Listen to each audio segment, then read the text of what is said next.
and Facebook Live, and I see we've just done that. So let's get the show on the road, and it's going to be great. It's just a really terrific topic, very important to discuss. Welcome to the Nonprofit Report, your update on nonprofit organizations, issues, and leaders. I'm your host, Mark Oppenheim, and today we're discussing the importance of history education with guests. Beth English, Executive Director of the Organization of American Historians in Indiana. Scott Casper, President of the American Antiquarian Society in Massachusetts. And Grace Leatherman, Executive Director of the National Council of History Education in Ohio. And a reminder to Zoom attendees that we will take 3 snap polls during the show. We'll announce results, and questions submitted through the Q&A function at the bottom of your screen will be included in our discussion. So thank you all for joining us. I am so excited that we're here together to discuss history, American history. And as we were saying before the show, you know, who would have thought that people would get so incredibly worked up and angered and so exercised by the teaching of history. And American history has always been taught in different ways at different eras. So let's talk a little bit about that, Grace, and we can start with the great state of Indiana. From your perch as the leader of the Organization of American Historians. Why do we teach history? What is history about? So, hi, I'm actually Beth. I think you said Grace, but I'll jump in here. Did I say Grace? I'm sorry. I mistyped. Yeah, no worries. But thank you so much, Mark, for having us and convening this conversation. So, I think, from our perspective at OAH, we sort of look at the importance of history education in a couple of ways. The first way is studying history is really a critical way for us to understand the way that change functions over time, right? And how in that light, society, government, culture, all of the things that surround us today that we live in, live with, came to be. And it really helps us develop a better understanding and a framework for understanding the world in which we live.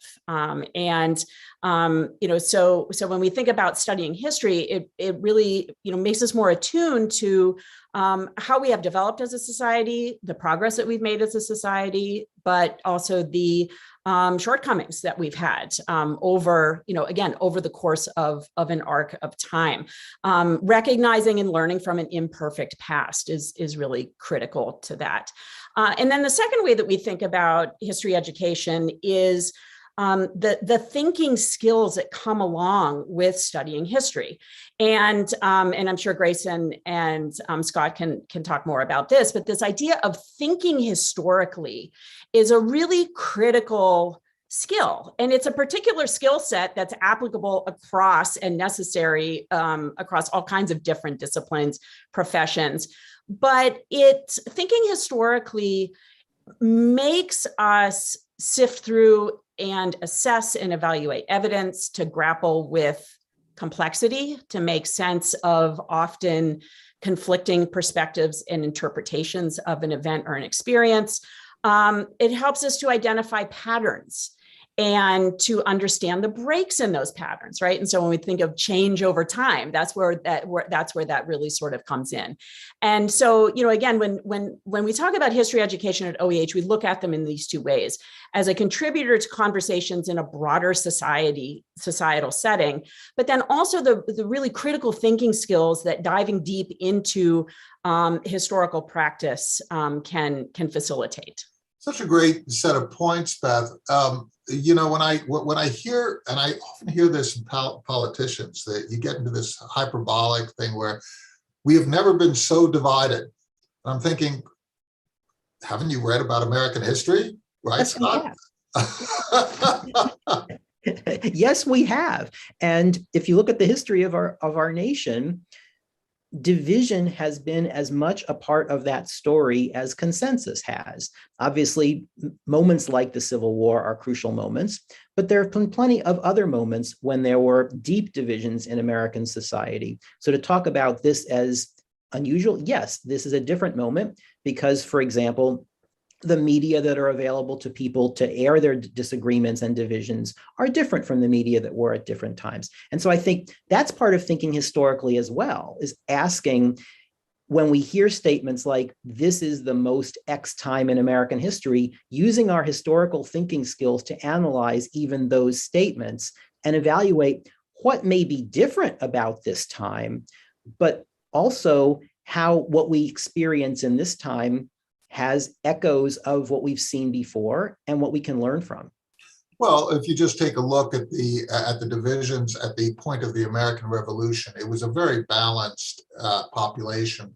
With really, it was not a whole bunch of patriots who were against British colonial rule. It was a very balanced situation. Society was extremely divided, and just from our founding, we had these arguments with ourselves. We're continuing those arguments. Grace, I'd like to ask you about something. When I was growing up and I was learning history, it was fairly obvious that everything that was done in the world and in America was done by men. Women were invisible. Right? I mean, you look at the roster of people who are covered in every single era of American history, and they're all guys. Now, we know that's not true. Right. We just know that's not true. How do we teach history that is more comprehensive and honors the contribution of more of us? Absolutely. And certainly we want to learn about our founding fathers.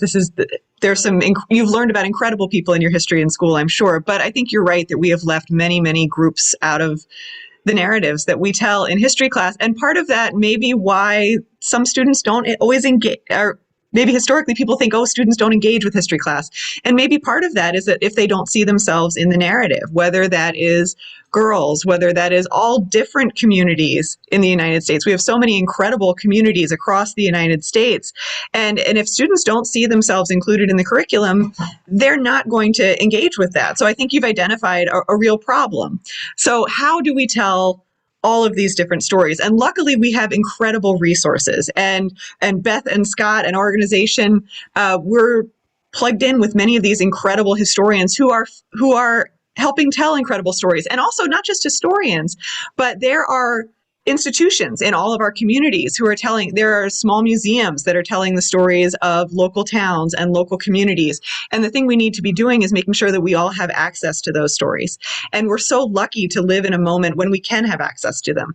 During the pandemic, we served teachers, we served professors, and teachers couldn't take their kids to museums, but all of a sudden they had access to these incredible virtual field trips.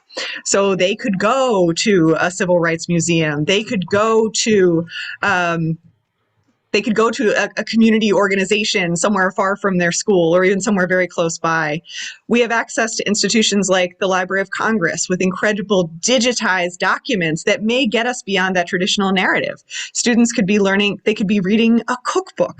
They could be looking at a poster that might take them beyond the narrative that I think you may have encountered in school. So we do have incredible documents available to us, incredible community organizations, and it's about making those connections so they're accessible to students and to the public.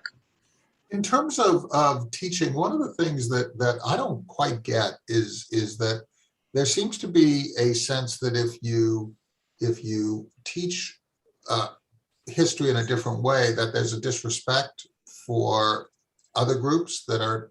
I don't quite get that. If we take the question of teaching more about women in American history, is that disrespecting me as a guy? I don't quite get it. How do we create a history teaching and learning experience that is really rich, that helps to inform our adulthood and allows us to take action that is informed by the past? There's so much data, right? You can almost get this rush of data, and I'm not interested in everything. Scott, how do we do this? How do we manage it? We've got different age groups, we have different ethnicities, we have different areas of the country. Indiana and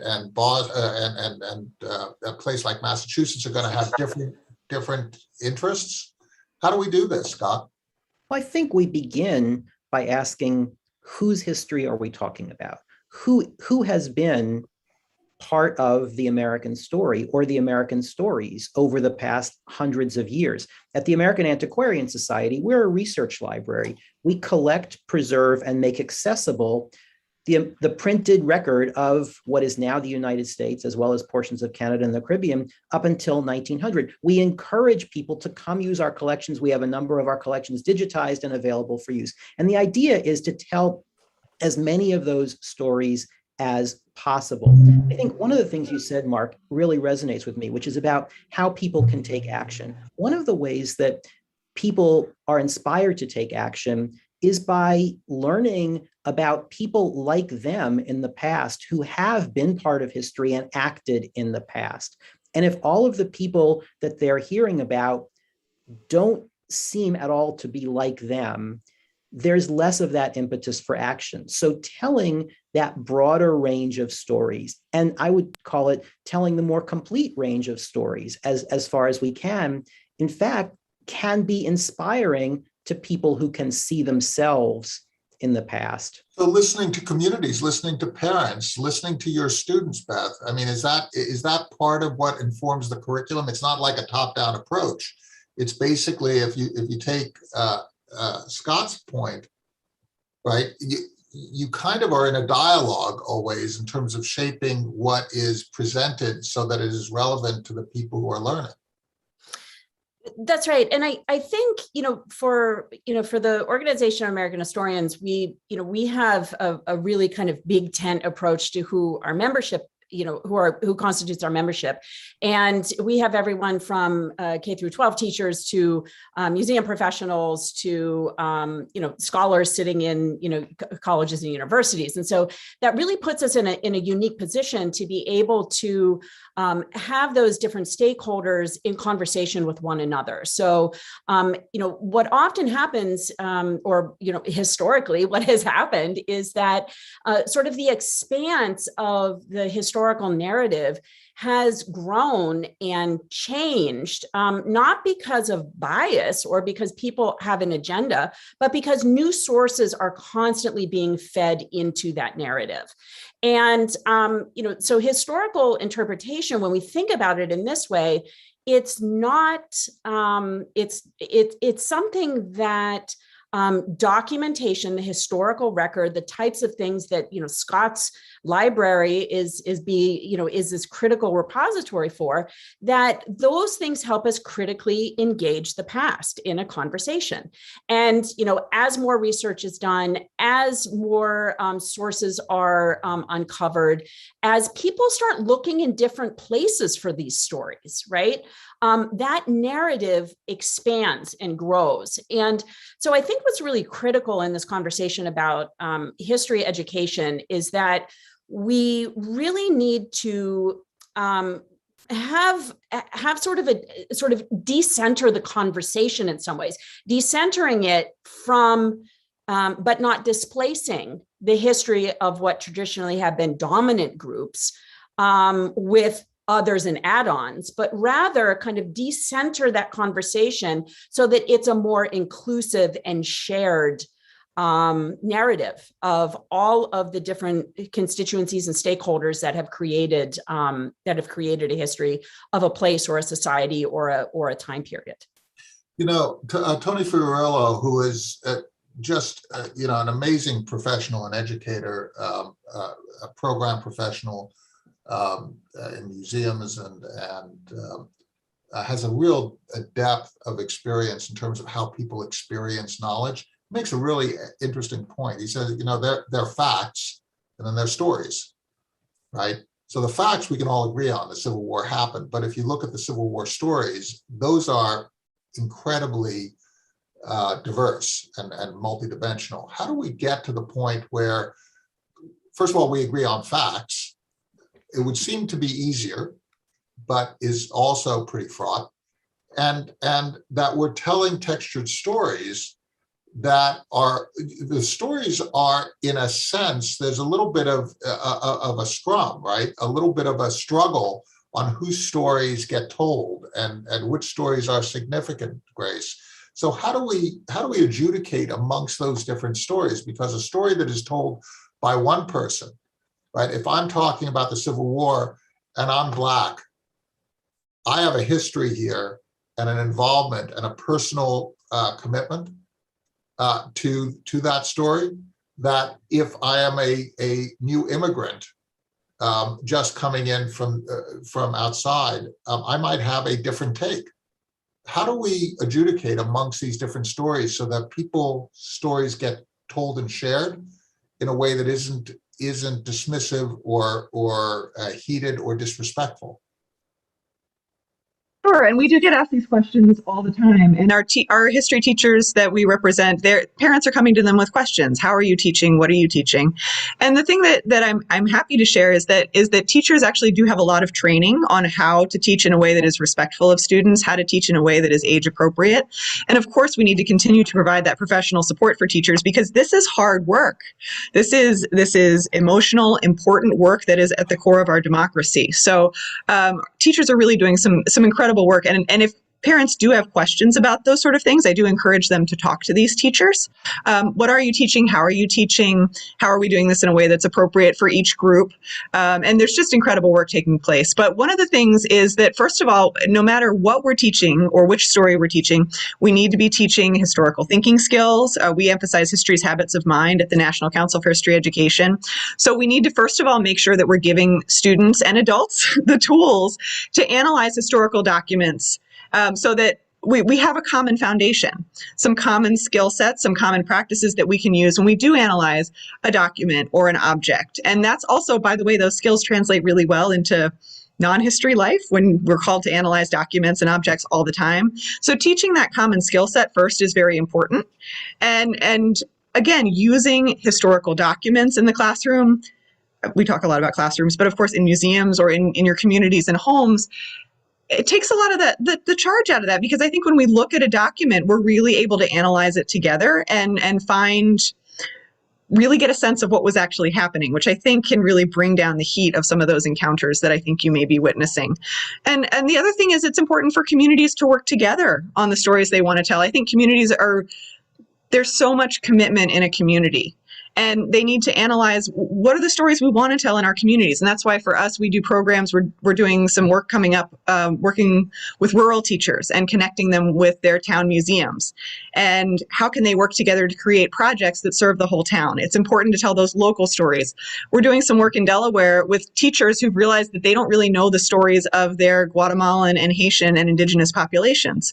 So we're doing some work to make sure they can partner both with local historians and also community members, so community members can share their stories. So I do know there's just incredible heat out there in the world as we talk about history education, but I just want to make sure that everyone knows that there are also communities who are working together, working with these skills, working with these historical documents to put together some really innovative history programs. Well, it's interesting. We just had two polls. The first poll was, is there a correct version of history, or are there multiple versions of history that are correct, sometimes in conflict? 80% of the people said that there are multiple versions, even if they are in conflict. But there were people who felt very strongly that there's really a correct version. And then we asked the following question, regardless of the previous answer: is it better to teach one standard version of history as a way to bind the nation together? We had a bit of an uptick in terms of the response. Let's talk about that function of history to bind the nation together. Is the interest here to tell some sort of a shared story that we can all identify with?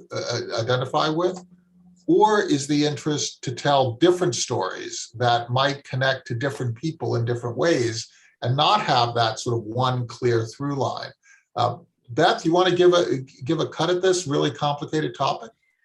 Well, I think, I don't think it's an either or question. I don't see this as an either or question, that there is a sort of a standard narrative around which everyone needs to sort of rally, if you will. And I think this gets to my point about, sort of decentering but not displacing what has been quote unquote traditional history, right?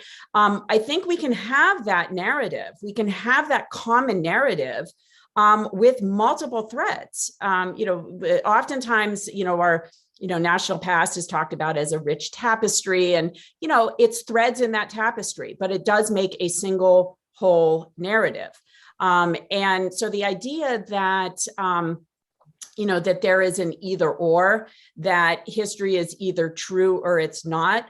I think we need to get away from some of these either or kinds of setups when we talk about historical narrative, when we talk about what is and isn't good history, when we talk about what's being taught in classrooms. At the end of the day, historians always go to the source. They always go to the source. There is methodology, there is practice, there is rigor. And at the end of the day, that's what's being fed into and enriching, I think, what people conceptualize. And Mark, what you referenced is sort of the historical narrative you were brought up with.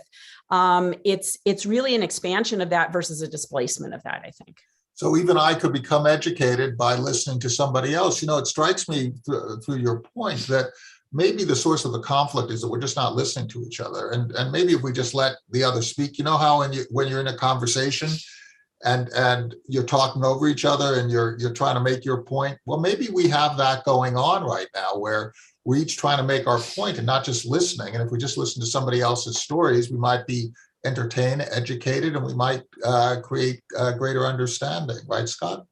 I think that's true. I think historically, and I agree with Beth on this, I think part of what we do as historians is embrace complexity and encourage others to do the same. That is, the story of the American past, whatever that is, singular or plural, is a complex story in which certain kinds of questions have been debated throughout American history. I mean, to pick up on the question of listening to one another, I think one of the things that's challenging now is that people of a wide variety of backgrounds are participating together in this conversation. Sometimes they're listening to one another, sometimes they're not. And ways like never before, enabled by technology, but also enabled by a different sensibility as to who has voice, right?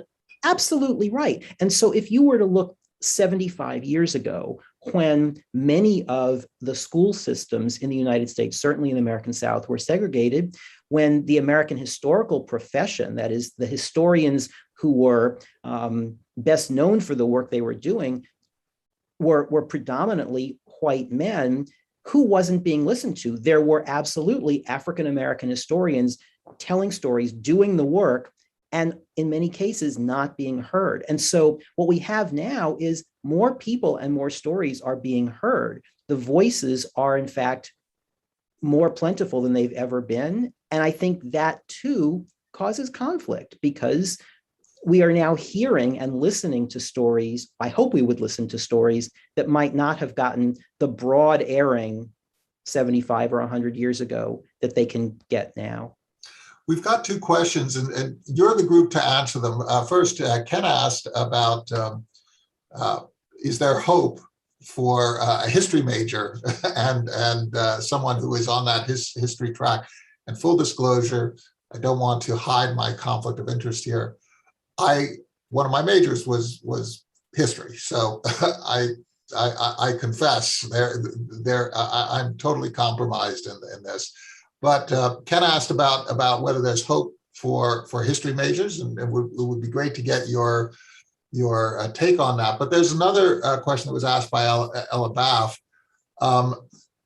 Do you believe that people are becoming more interested in history as we go forward? Sort of tagging on to your point, Scott. Grace, you want to try and give a cut at helping Ken through his question about whether there's hope, and also whether there might be more interest in history going forward or less. Yes, I think I took this job 2 years ago. I've always been in history education, but this particular role, and I have noticed that there's really been a shift in the way people react to my job, because sometimes we just think of history. Oh, that's something I think it's fun to read the books. It's And it's you're making a entertaining, profession out of history, right? So right? it's Yeah. worked for you, right? Well, I think what we're seeing, excuse me, as a nation is I think we are in fact all waking up to the fact that history is in fact critical to our democracy. These stories do matter. The way that we analyze these documents, the way that we tell these stories really does matter. So sometimes that does make my work a little heated, as I said, but I think that, yes, this is a particularly important time to be involved in history. It's an important time to be teaching history. It's an important time for communities to be participating in telling stories and doing research and engaging with documents. So yes, there is absolutely hope. And yes, we are seeing more interest. Absolutely. I mean, we keep thinking, oh, it's the pandemic, people are going to stop caring. But no, I mean, this really is a moment when people are struggling with what are the stories we tell and how do we tell them. So no, I think this is a moment where I'm very proud to be working in history. I think what we're doing is so crucial. And I did also just want, just related to your other questions, just to throw in there, I'm sensing that there's maybe some worry that, oh my gosh, we're telling so many stories right now. How will we fit them all? And I just wanted to say that one of the important reasons that we engage with history is that we're learning to ask questions. And so I think while I agree that maybe we can't all even learn all these stories, what we can do is learn to ask the important questions as a society. We're involved in the Educating for American Democracy framework, and they teach us to ask these questions, like how do we simultaneously teach the value and danger of compromise for a free, diverse, and self-governing people? It's asking the questions that's the important thing, not being able to absorb all the facts. So we think it's so important, and we're so pleased the rest of the country is really engaging with that as well. Well, documentaries, biographies, Netflix productions that take historical reference and place them into the context of a Western or a drama, or even these recent events surrounding the royal family in Great Britain or whatever. This is all history, right, Beth? I mean, we are actually seeing a manifestation of increased interest and also a diversity of routes that historians can pursue as career options as well, going into things like entertainment and filmmaking and so on. Yeah, I think that's right. And these are all sort of gateways. Popular culture can be gateways into interest into sort of the hard nitty gritty of history. And so it is a really interesting time. And I think that you are right to an extent that more and more people are interested in quote unquote history, and that's a very catch-all kind of broad term. Having said that, I think too that, I really loved what Grace was talking about when she was bringing up the sort of community partnerships that they're working on building. And this is to me, and I think to our organization, it's very critical that, some of the deepest repositories of history are untapped, and those are in communities. Those aren't written documents that are sitting in a library somewhere necessarily. They're oral histories. They're buildings that are still there that no one really kind of knows what they used to be used for. They're spaces, it's memory. And all of that helps enrich our understanding of the past on community levels for individuals. And also, in much broader ways. I think when we talk about the sort of, segue into history, I think every historian has a story about what got them hooked, right, on history and why it is that they build a career around this. And to the to the question of do I have a future as a history major? Of course you have a future as a history major. I'm never going to say you don't. I think you absolutely do. And there are so many pathways. Whether it's in academe, whether it's in public history settings, whether it's in civil society work, but also again getting back to that that initial question of why is it so important to study history? It's because it equips us with essential critical thinking skills. And those skills, you might be a history major, but you can translate them across a wide variety of professions, of disciplines. And it just makes you equipped to be a good citizen, a great, sort of investigator of whatever it is that that you're working on in your position, to evaluate evidence, all those things we talked about. That's not history's space alone. It's so broad and so important and, and so critical. Well, in many respects, what you're saying is that everything is history. We're coming to the end of our time. And I'm going to go around the room one more time. We're going to end up with you, Beth, again. But Kathleen Bavoso asked a phenomenal question. It's so important. We were talking about it before the show. She said, how do we address those parents who believe that their students are being taught information that elevates one group above another? I had a discussion that I shared with you of somebody who felt that the way people talk about history is disrespectful to other people, and almost it's a trigger. How do we do that? How do we ensure that we're not talking down to people, that there's respect, that there is kind of an empathetic element here, because we really want to bring everyone along. We want to have different stories told. How do you deal with parents who think that their kids are taught in a way that elevates one group above another? Scott, how do we deal with that? I think we start with sources and documents by introducing voices of many different groups through many different sources. I think that's a way to create a kind of his sense of historical empathy and historical connection. It's not that we are elevating one group or over another. It's that we are attempting to recognize the variety of people and groups that have been involved in the American past.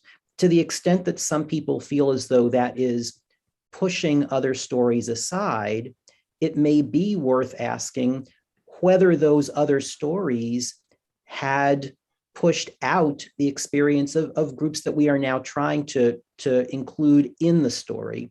So it really is about bringing people together to explain why we do what we do. And part of the role, I think, of our organizations as historical organizations and of historians is to make clear what we do. Our role is not to take sides in political debate. It is to inform people in all areas of America about the thinking skills that are important to understanding the past, the kinds of documents and sources that can help us understand. And we're always expanding because new sources come to light, or people are heard from who hadn't been listened to before. And that is very much about the communities that Beth was talking about and that Grace was talking about.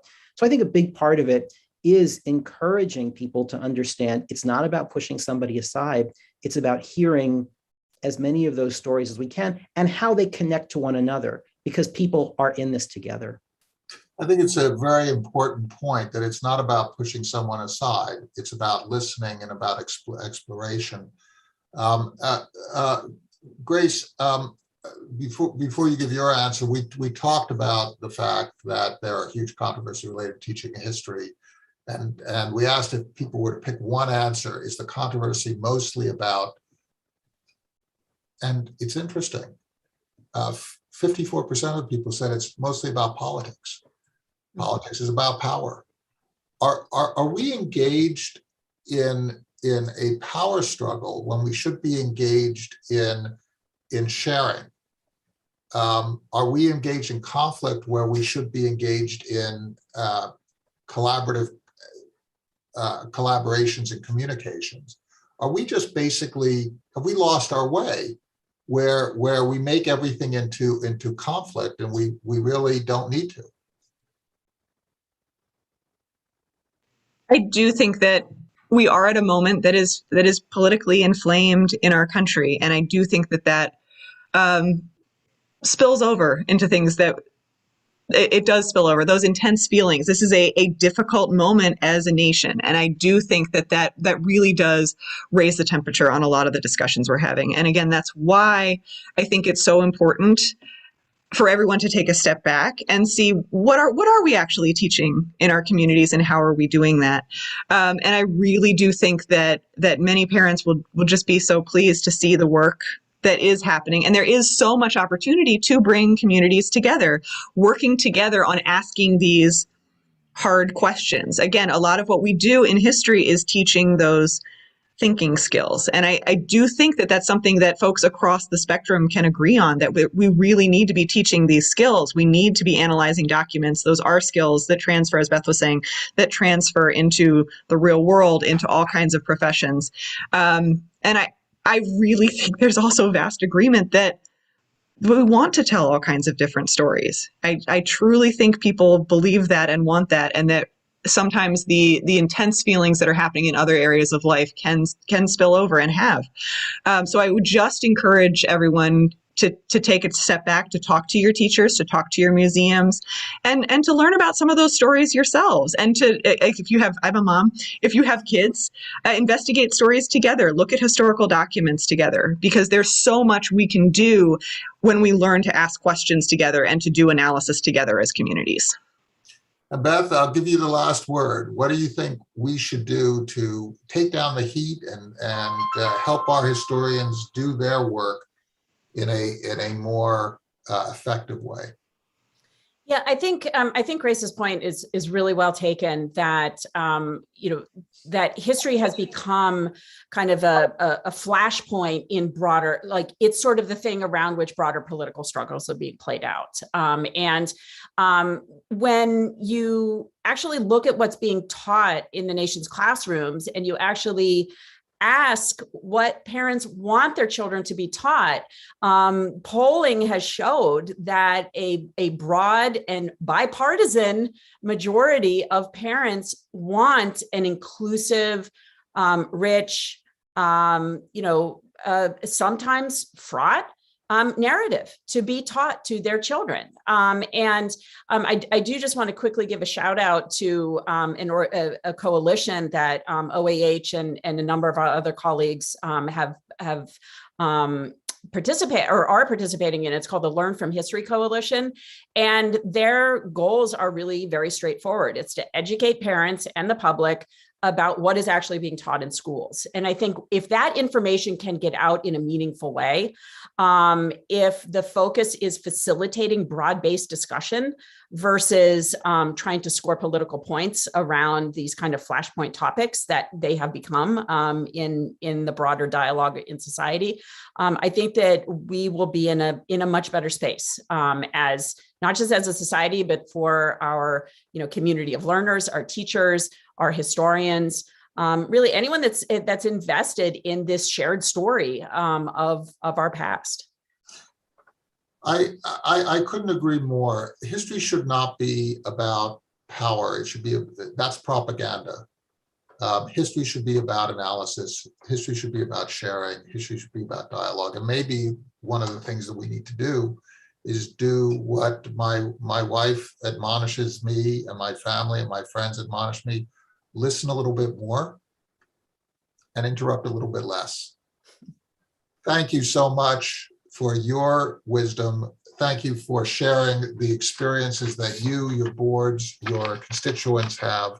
And please thank them for their great work. Beth English, Executive Director of the Organization of American Historians in Indiana; Scott Casper, President of the American Antiquarian Society in Massachusetts; Grace Leatherman, Executive Director of the National Council for History Education in Ohio.